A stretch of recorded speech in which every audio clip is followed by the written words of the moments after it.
Matteus 11 vers 28 tot 30, maar kom ons bid weer saam.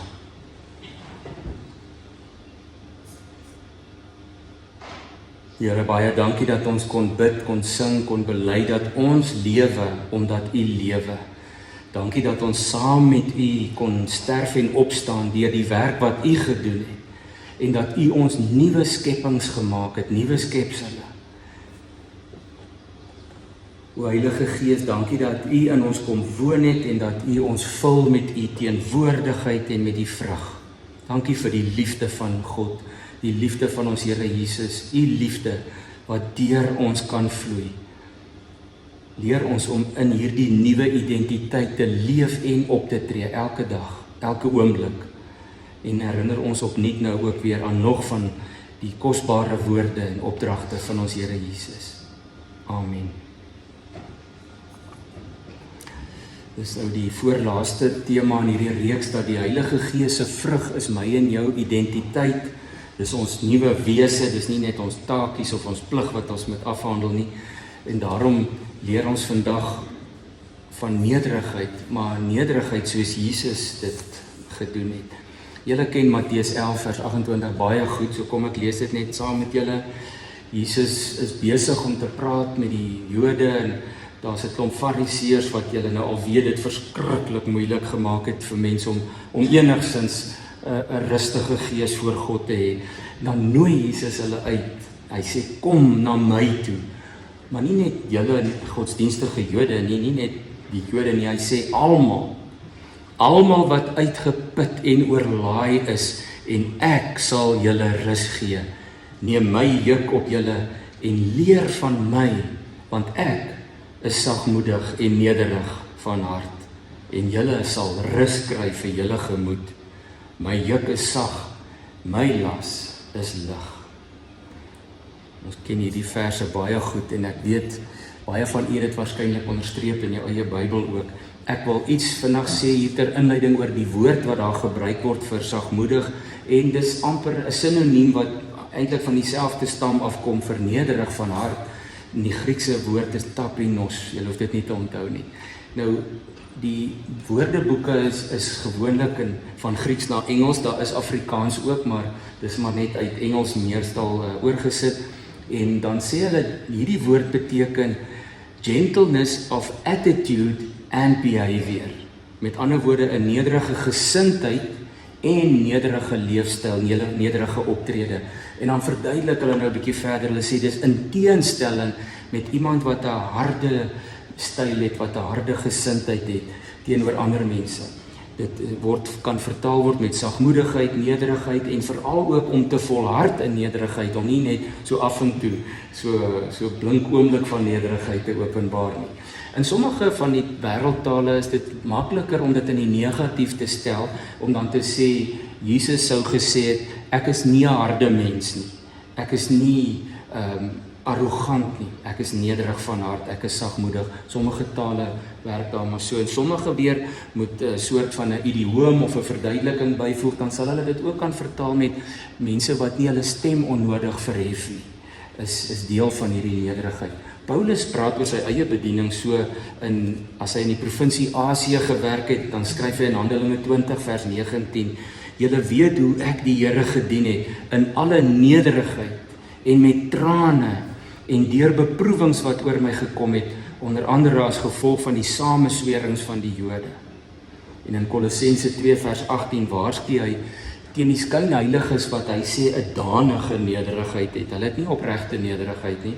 Hulle gee net voor om nederig te wees, maar agteraf is dit 'n ander storie. In die antieke tye, in die tyd van Jesus ook, het boere die gewoonte gehad om, wanneer hulle 'n nuwe jong bees, gewoonlik 'n os het, 'n tollie om te help ploeg trek, dan het hulle die nuwe jong, ek wil amper sê student, saam met 'n ou os ingespan wat al regtig oud en is in die pad en die werk ken en wat 'n rustige geaardheid het. En daarom vergelyk Jesus sy lering ook so. Die rabbies van daardie tyd het hulle leerstelling wat verskil het. Ons weet die fariseërs en die sadduseërs het verskil. Daar was baie fyner onderstrominge ook.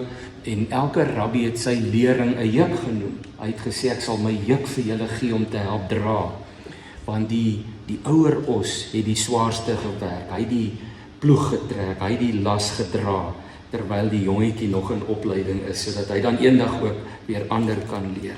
So vir Jesus se aanhoorders, die wat daar by hom staan, maak hierdie beeld baie sin as hy sê, sy eie juk, dis nie 'n swaar las nie, sy juk is sag, hy sê kom, vat my juk, en daarmee bedoel hy, dat hy sal die swaar werk doen, hy sal die juk dra. Die eerste wat jy vandag asseblief in jou hart moet vashou, is hierdie is nie 'n ver historiese uitspraak nie. Jesus nooi ook vir jou. Hy nooi ons en hy nooi ons letterlik, nie dat dit nodig moet wees nie, maar elke dag. Hy sê kom almal na my toe en dis nie net 'n preek vir November, Desember, want wanneer almal moeg en uitgeput is en oorlaai voel nie. Hy het veral gefokus op geestelike tamheid en moegheid deur dit wat die Jode en veral die Fariseërs aan hulle volksgenote gedoen het. Ek dink so pas in die vorige paar verse van hierdie geharde stede waar hy dorpies waar hy gewerk het aan die kaak gestel. Hy sê hulle wou nie na my luister nie, hulle steur hulle nie aan hierdie nuwe genade boodskap wat ek bring nie. En dan bid hy in vers 25 tot die Vader en hy sê hy prys sy Vader dat hy hierdie belangrike waarheid vir hierdie slim en geleerde mense maar nog steeds verberg gehou het, maar dat hy dit aan, dan staan daar letterlik aan klein kindertjies openbaar het, met bedoelende mense met 'n kinderlike geloof, mense wat opreg is, mense wat nie soos die slim geleerdes, hulle het hulle self ook skrifgeleerdes genoem, en hogere bestudeerdes van die woord. Hy sê, Vader van die hemel en die aarde, ek sê vir U dankie, dat U die insig in hierdie dinge vir die slimmes en die intelligentes weerhou het, en dit oopgemaak het, vir hulle wat soos kinders geword het. En dan gee Jesus sy uitnodiging aan vermoeides en belastes, en die Jode wat op daardie stadium geweldig gebuk gegaan het onder hierdie ondraaglike wettisisme. Ons het nie 'n idee hoe erg dit was nie. Hulle het vir jou dopgehou soos 'n polisieman, en dit was nie net oor die 10 gebooie nie, soos u net nou gehoor het, deur mondelinge oorlewering, en hulle het vir almal vertel, dit kom ook van Moses af, maar dit is nêrens opgeteken nie. 613 wette, wat hulle kon opnoem vir jou so, al 600 in 'n ry, wat die Israeliete, die Jode ook, streng moes nakom, en daarom het die offerkultus gefloreer. 'n Arme Jood moes maar gereeld gaan offer, of dit nou duwe of lammers, bokke, of in eenmal 'n jaar met die groot versoendag bydra tot die offer van beeste, om vir almal se sondes versoening te vra. En daar's nooit volkome versoening of vrede nie, want volgende week moet jy weer gaan offer, volgende maand weer, volgende jaar weer. Daarom nooi Jesus ons en die Jode veral in daardie tyd om by hom rus te vind. Dit bedoel nie, kom ons gaan lê bietjie onder die koeltebome en slaap 'n bietjie nie. Dit kan dit ook wees, maar dis veral 'n godsdienstige 'n rus van hierdie onmoontlikheid om by God uit te kom. Want Jesus sê, ek het vir julle die Vader kom wys. Kyk na my, dan sien julle die Vader. En dis een van die redes hoekom hulle hom aangekla het uiteindelik van godslastering. Want 'n Israeliet kan nie vir God so persoonlik ken nie. Vir hulle is hy die skepper God wat deur sy gees in die allerheiligste deel van die tempel agter 'n swaar gordyn woon, en net eenmal 'n jaar mag die hoëpriester daar by hom vir 'n klein rukkie ingaan. Geen persoonlike verhouding tussen 'n gewone mens en sy skepper nie. Daarom sê Jesus, dis of hy 'n sabbatsrus ego, hy sê, God het gerus van die werke, en ek nooi julle om in my rus in te gaan, soos die Hebreërskrywer dit vir ons verduidelik. Jesus sê oor sy las dat dit 'n ligte, dis nie eintlik eers 'n las nie. Hy dra dit vir ons.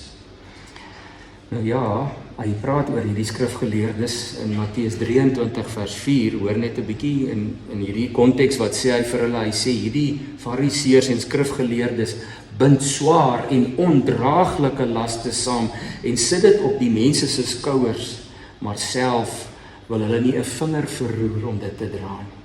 Kan jy hoor hoe Jesus hierdie en baie van sy lering hierdie uitnodiging rig, kom almal wat moeg en uitgeput is. En hy nooi ons vir 'n verhouding met God, met homself. Hy dra die las. Dis ook altyd vir jou. Dis nie net vir sommiges of vir ander mense nie. Jesus nooi jou, want Jesus wys jou ook hoe. Dit is die wonderlike van ons verlosser, van ons meester, van ons Here, van ons koning, wat gesê het, hy noem ons sy vriende. Hy het ons kom wys hoe. Hy wys ons ook die vrug van sy gees.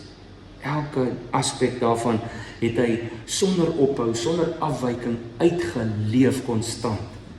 Nou hierdie vers word, ek wil dit net vir julle noem vir baie interessantheid, want ons het dit dalk in Engels ook al gehoor, maar vers 29 word op 2 maniere veral vertaal. Jy moes dit al ergens gehoor het, dat Jesus daar sê in die Engelse Bybels, take my yoke upon you, vat my juk op julle, and learn from me, dan staan daar for I am meek, M-E-E-K is die Engelse woord vir sagmoedig, meek, and lowly in heart, and you shall find rest unto your souls. Ander vertaling sê, accept my teaching and learn from me, because I am gentle and humble in spirit, of humble in heart. Nou hierdie woord meekness het al baie verwarring veroorsaak, want dit kan ook gebruik word om iemand wat 'n bietjie 'n swakkeling is te beskryf, nê. Maar hoor net hoe mooi het Eugene Peterson dit vertaal in sy message. Hy sê, die Here Jesus het gesê, are you tired, worn out, burned out on religion? Come to me, get away with me, and you'll recover your life. I'll show you how to take a real rest. Hy wys ons, hy sê, ek sal julle wys wat rus beteken. Walk with me and work with me. Watch how I do it. Learn the unforced rhythms of grace. I won't lay anything heavy or ill-fitting on you. Keep company with me and you'll learn to live freely and lightly. Baie mooier kom die uitnodiging daar na vore, amper soos in die boodskap, nê? Na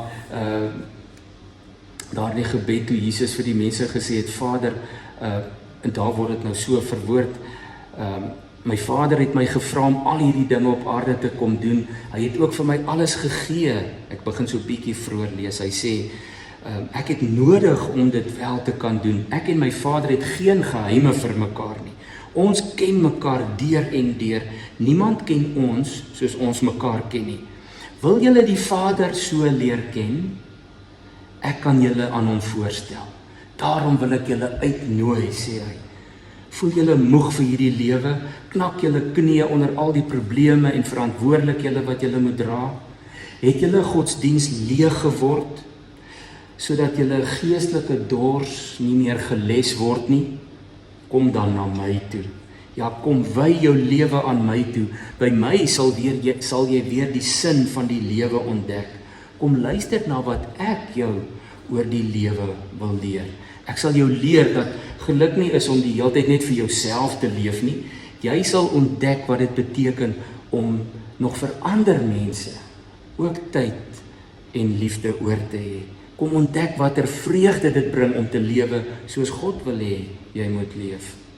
Dis nie moeilik om so te leef nie, om die waarheid te sê. As jy so begin leef, sal jy agterkom hoe lekker die lewe regtig kan wees.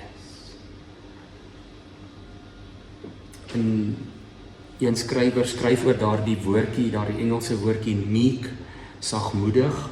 Hy sê, it does not mean weak. Meek does not mean weak. It is strength under control. Dit wys na Jesus se nederigheid, sy ontferming en deernis en sy manier van leier wees.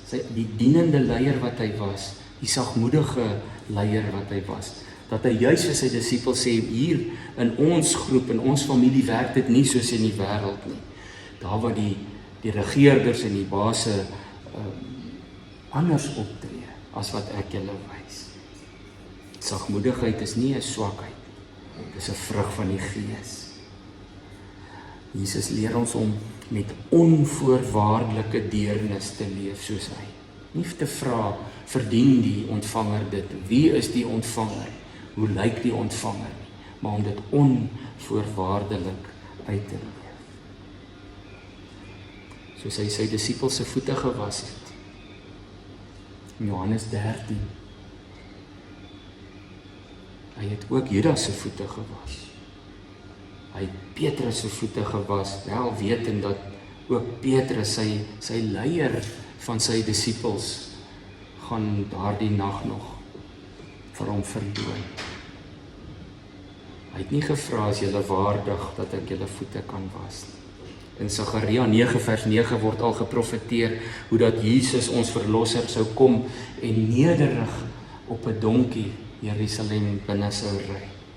In Jesaja weer vers 3 van hoofstuk 42 profeteer hulle oor hom, 'n geknakte riet sal hy nie afbreek nie, 'n lampput wat maar dof brand, sal hy nie uitdoof nie.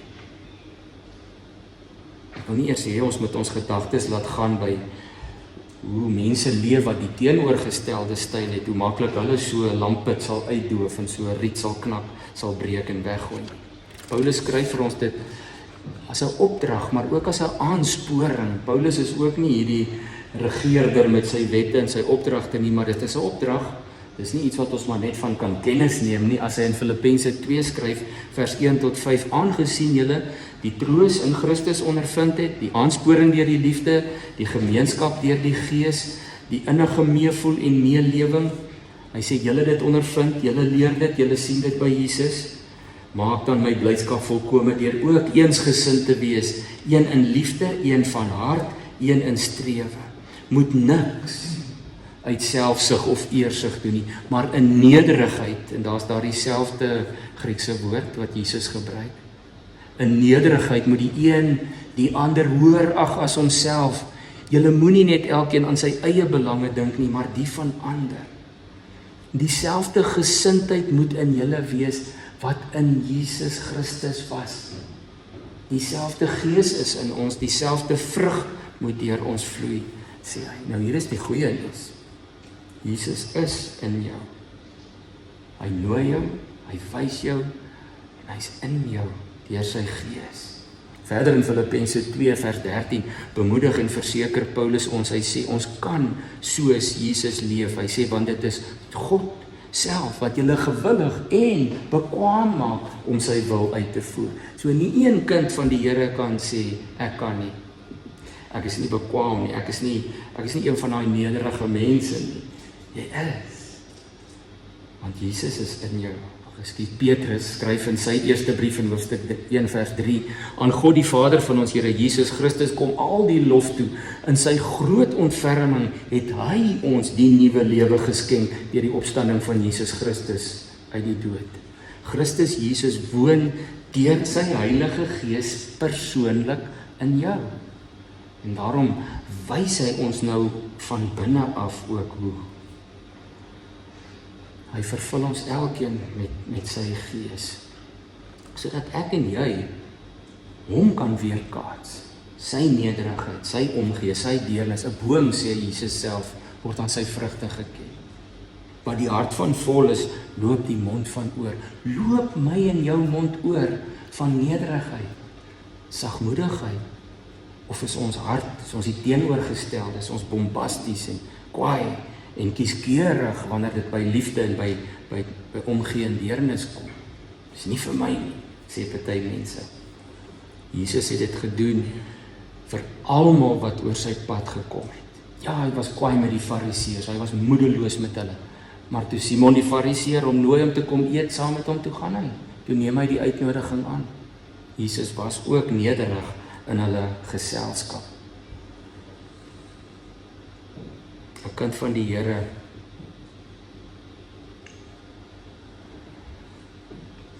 durf nie nederig wees en nie sagmoedig wees.